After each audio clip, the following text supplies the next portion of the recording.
ቴዲ እዚህ ጋር ግን እንደው እዚህ ከምታያቸው ታዳሚዎች በርካታዎቹ ፖሊሶች ናቸው። ፖሊስ ባለበት ሀገር በጋርድ ነው የምትንቀሳቀሰው ይባላል። ይሄን ነገር እንዴት ነው የምታየው?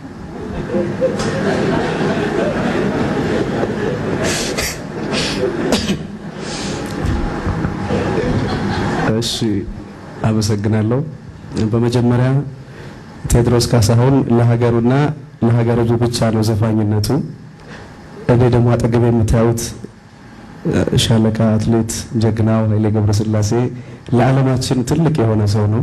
ሌሎችም እንደዚህ ብዙ ኢትዮጵያውያን አሉ በኢትዮጵያዊነታቸው በዓለም ላይ ዝናቸው ትልቅ የሆነ የኔ ዘፈን ደግሞ እስካሁን ወዝ አልተሻገረችምና እንግዲህ እሱ በነጻነት የተንቀሳቀሰ ቴዎድሮስ በጋርድ የሚሄድበት ምክንያት የማይታየኝ ነገር ነው።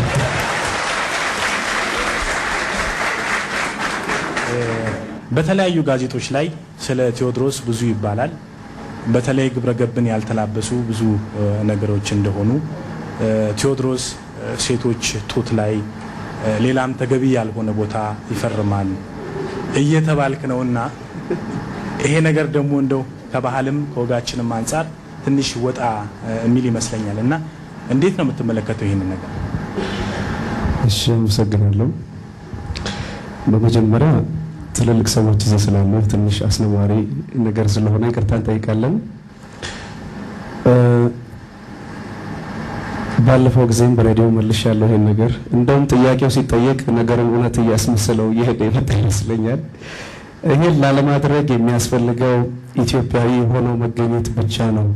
ሁላችንም አመሰግናለሁ። ሁላችንም በጥብቅ ስርዓት ነው ያደግነው። ከአዋቂ ጋር እንኳን በልጅነታችን እንድናወራ ቤተሰቦቻችን አይፈቅዱልንም።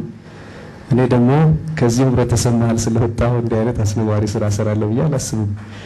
እግዚአብሔር ይስጥልኝ። አመሰግናለሁ።